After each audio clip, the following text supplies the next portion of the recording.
গোটা শ্রাবণ মাস জুড়ে গঙ্গা জল দিয়ে স্নান করানো হয় এই মন্দিরের মহাদেবকে। এই মন্দিরে রয়েছে এক অদ্ভুত রকমের শিবলিঙ্গ এবং মন্দির ঘিরেও আছে আরও চার কোনায় চার দেবতার মাস। শুধু একটা মাসই নয়, হিন্দুদের একটা খুব আনন্দের ফিলিংসও বটে। এই শ্রাবণ মাস বাবা ভোলানাথের জন্ম মাস, আর এই শ্রাবণ মাসেই হয়েছিল সমুদ্র মন্থন। এই সংসারকে রক্ষা করার জন্য বাবা ভোলানাথ নিজেই কণ্ঠে তার বিষ ধারণ করেছিলেন। যেই আমার ভোলানাথ এক ফোঁটা জলেই সন্তুষ্ট হয়ে যান, এই শ্রাবণ মাসের বৃষ্টিতে তিনি কতটা খুশি হবেন তোমরা ভাবতে পারছো? কালকে প্রথম সোমবার পালন করলে কমেন্টে জানিয়ে যাও কিন্তু। আর সবাই বলো হর হর মহাদেব। মন্দিরের মায়ের গায়ে রয়েছে রাশি রাশি অলংকার। শোনা যায় 1942 থেকে 43 সালে একটি চালা করে এখানে পুজো শুরু হয়েছিল। পরে 14 ফুটের মাটির প্রতিমাতে শুরু হয় পুজো। বর্তমানে 18 ফুট লম্বা মায়ের মূর্তি স্থায়ীভাবে প্রতিষ্ঠিত এখানে। এখানে সবাই মাকে বড় মা বলে ডাকেন। বড় মা সবার মনস্কামনা পূরণ করেন। প্রতি বছর দীপান্বিতা অমাবস্যায় পুজো হয়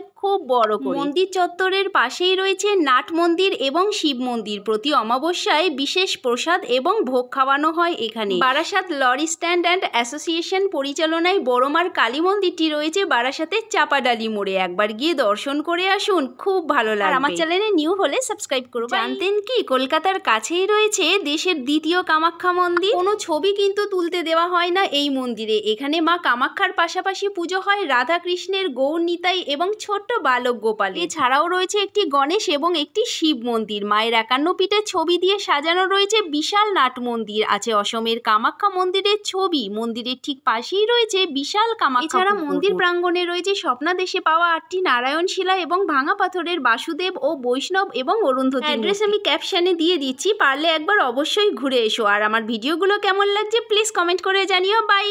শোনা যায় আদি গঙ্গায় নাকি ভেসে এসেছিলেন এই মন্দিরের পূজিতা দেবী মা কালী। যদিও আজ আদি গঙ্গার কোনো অস্তিত্ব নেই। আগে পঞ্চমুণ্ডির আসনে বসে জপ করতেন শ্রী শৈলেন চক্রবর্তী মহাশয়। 1414 বঙ্গাব্দে এই মন্দির তৈরি হয়। ভীষণ সুন্দর এই মন্দির। পাশাপাশি এখানে পুজো হয় বাদিকে কোষ্ঠী পাথরের রাধাকৃষ্ণের এবং নারায়ণের। দুবেলা আরতিও হয় এখানে। আর নারায়ণের পায়ের কাছেই রয়েছে শ্রী শৈলেন চক্রবর্তীর ছবি। মন্দির সংলগ্ন আরও দুটি ঘরে হয় পুজো মহাদেবের এবং গ্রহরাজের।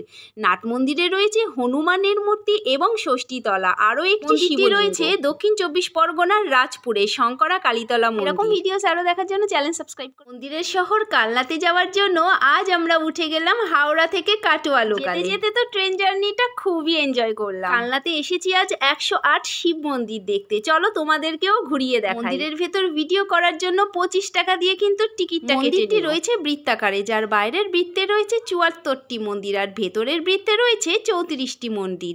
টোটাল 108টি শিব মন্দির। প্রত্যেকটি শিব মন্দিরের শিবলিঙ্গ একটি কালো এবং একটি সাদা অল্টারনেট করে আছে। তাহলে আর কি, বেরিয়ে পড়ো একদিন বন্ধু বান্ধবদের সাথে। আর আমার চ্যানেলটিকে সাবস্ক্রাইব করো। এই মন্দিরে নাকি স্বয়ং আসতেন মহাদেব স্নান করতে। শ্রী শ্রী চন্দনেশ্বর মন্দির। অনেকটা পুরীর জগন্নাথ মন্দিরের আদলে তৈরি এই মন্দিরটির রাতের ভিউ জাস্ট অসাধারণ। এই মন্দিরে দিনের বেলার থেকে রাতেই বেশি ভক্তরা আসেন পুজো দিতে এবং মন্দিরের সৌন্দর্য উপভোগ করতে। এই সেই পাতকুয়ো যেখানে নাকি বাবা ভোলানাথের স্নানের জায়গা হিসেবে চিহ্নিত। মন্দিরটির চারিদিকে রয়েছে সুসজ্জিত প্রাচীর দিয়ে ঘেরা। দুর্গা মন্দিরের সামনে রয়েছে একটি হোম করার জায়গা এবং বাঁধানো একটি বিশাল। অ্যাড্রেসটা আমি নিচে দিয়ে দিচ্ছি। বাই।